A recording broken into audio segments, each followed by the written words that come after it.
The Duxbury Bay Players Theatre Company has been treating the residents of Duxbury and other South Shore towns to some fine community theatre for the past 60 years. To commemorate the 6th century mark, the Players will be performing Agatha Christie's The Mousetrap, which was one of the company's first performances. We showed up for one of their rehearsals to find out what goes on in creating a time-enduring community theatre.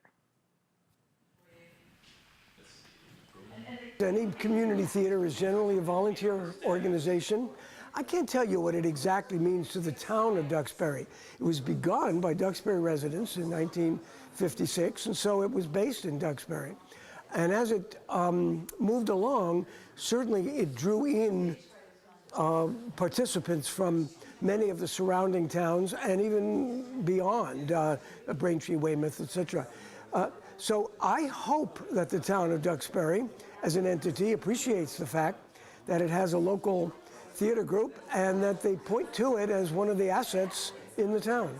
They knew they wanted to do a special production for this fall because of the anniversary. So I had really wanted to direct something that was kind of big. More than 3 or 4 characters.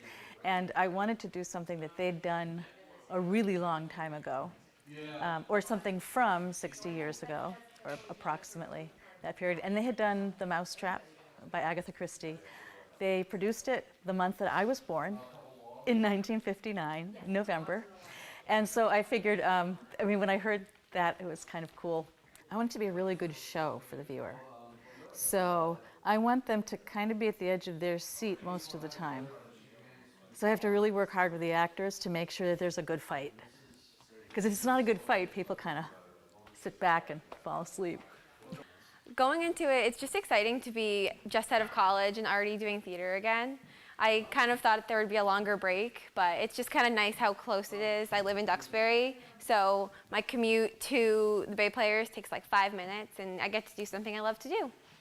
I consider community theater kind of like amateur baseball in a way. Why are there baseball teams? People who want, or hockey, people who want to go out and play a sport, right? In their 30s, 40s, or even 50s. Well, theater is the same way. These are people with a creative bone, and they just want to express it. And community theater is a way to express that creative bone. So are community orchestras, where a lot of the musicians don't get paid. The actors don't get paid. They are volunteers. And I guess it's just a way of keeping your expressive bone active, and I think it helps keep you young.